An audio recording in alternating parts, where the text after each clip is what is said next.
दुर्जय तारक असुर का और कुमार संग्राम तथा असुर वध की कथा पूर्ण देवगण काम।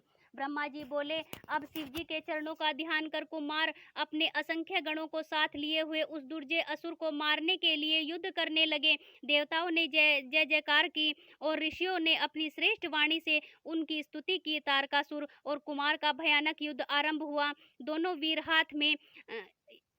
हाथ में शक्ति लेकर परस्पर युद्ध करने लगे। दोनों महाबली एक दूसरे पर भीषण प्रहार करने लगे। मंत्रों से दोनों परस्पर युद्ध करने लगे। एक दूसरे के साधक हुए। एक ने दूसरे के वध की इच्छा से युद्ध किया। दोनों के अंग प्रत्यंग घायल हुए। सब देवता और गंधर्व बैठकर संग्राम देखने और यह कहने लगे कि देखें किसकी जय होती है। कार्तिकेय ने शीघ्र ही तारक की छाती पर अपनी शक्ति चला दी। इसके उत्तर में तारक ने भी कुमार पर अपनी शक्ति छोड़ी। उसके आघात से शंकर पुत्र मूर्छित हो गए, परंतु महर्षियों से प्रार्थना होते ही क्षण मात्र में ही उठ बैठे और सिंह के समान गर्जन कर फिर उस पर अपनी शक्ति छोड़ी। दोनों ने शक्ति से एक दूसरे को आघात पहुंचाया। फिर श्री पार्वती जी और शंकर जी को मन ही मन प्रणाम करते हुए तारक को मारने के लिए कुमार ने अपनी एक दूसरी प्रबल शक्ति उठा ली और शीघ्र ही उसे चलाकर जो उस असुर को छाती में मारा वह शीघ्र ही विदीर्ण होकर पृथ्वी पर गिर पड़ा। वह महाबली असुर सबके देखते देखते नष्ट हो गया। कुमार ने फिर उस पर प्रहार न किया। फिर तो निर्भय हो देवताओं ने सब असुरों को मार भगाया। बचे हुए असुर कुमार की शरण में आ गए। दैत्यों की सेना नष्ट हो गई। देवता विजयी हुए। त्रिलोकी में महा आनंद छा गया। विजयी कुमार अपने गणों को साथ ले माता पार्वती के पास आए। पार्वती जी ने स्नेह पूर्वक कुमार को अपनी गोद में बैठा प्यार करने लगी। देवताओं ने फूल बरसाकर उनका अभिवादन किया। गाने बजाने का अपूर्व उत्सव हुआ। देवताओं और गणों ने हाथ जोड़कर उनकी स्तुति की। शंकर जी प्रसन्न हो जगदम्बा पार्वती जी को साथ ले अपने गण सहित कैलाश पर चल दिए। बाणासुर वध को कथा लंब विजय आख्यान कुमुद स्तवन अहि पुत्र को जग में पायो मान।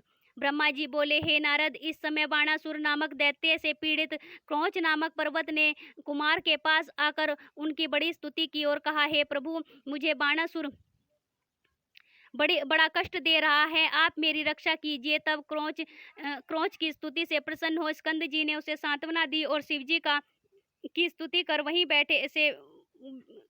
वहीं से बैठे बैठे बाणासुर के लिए जो एक शक्ति छोड़ी तो वह उसे भस्म करती हुई शीघ्र ही कुमार के पास लौट आई। कुमार ने क्रौंच से कहा कि अब तुम निर्भय हो अपने घर जाओ। वह दैत्य नष्ट हो गया। राजा क्रौंच कुमार का यह वचन सुनकर उनकी स्तुति कर अपने घर लौट गया। वहां आकर उसने शंकर जी के प्रसन्नार्थ उनके 3 लिंगों की स्थापना की। प्रतिज्ञेश्वर, कपालेश्वर और कुमारेश्वर, ये तीनों ही लिंग सिद्धिदायक हैं। और फिर देवगुरु बृहस्पति को आगे कर सब देवताओं ने कैलाश में जाने की इच्छा की तो वहां प्रलंबासुर नामक दैत्य उपद्रव करने लगा। उससे पीड़ित शेष जी का पुत्र कुमुद कुमार की शरण आया। गिरिजा पुत्र की बड़ी स्तुति की। कुमार ने प्रसन्न हो शक्ति चला प्रलंब का संहार कर दिया। वह असुर अपने अनुचरों सहित मारा गया। शेष पुत्र कुमुद शिव पुत्र कुमार की स्तुति कर अपने घर पाताल आया। सबसे कुमार का अद्भुत चरित्र कहा। जो मनुष्य कुमार के इस चरित्र को पढ़ता और सुनता है उसे शिवलोक की प्राप्ति होती है तथा वह यहाँ परम सुख भोग कर अंत में दिव्य मोक्ष को भी प्राप्त करता है। दिव्य विमान आरूढ़ हो गए शंभु के पास। शिवा और शिव देवगण प्रमुदित थे। सब दास ब्रह्मा जी कहते हैं, अब विष्णु आदि सब देवता परमोत्सव कर कुमार को कैलाश चलने की प्रेरणा देने लगे। कुमार एक परम दिव्य विमान पर बैठ अपने साथ देवताओं को बैठा शिव जी की जय बोलते हुए उनके पास आए। आनंद ध्वनि करते हुए शिव जी के पर्वत पर पहुंचे। विष्णु आदि ने शिव जी को प्रणाम कर उनकी स्तुति की। कुमार भी बड़ी नम्रता से विमान से उतरकर सिंहासन पर बैठे और शिव पार्वती को प्रणाम किया। शिव जी ने आनंद में आकर पुत्र का मुख चुंबन किया। तारक शत्रु महाप्रभु कुमार पर बड़ा स्नेह किया।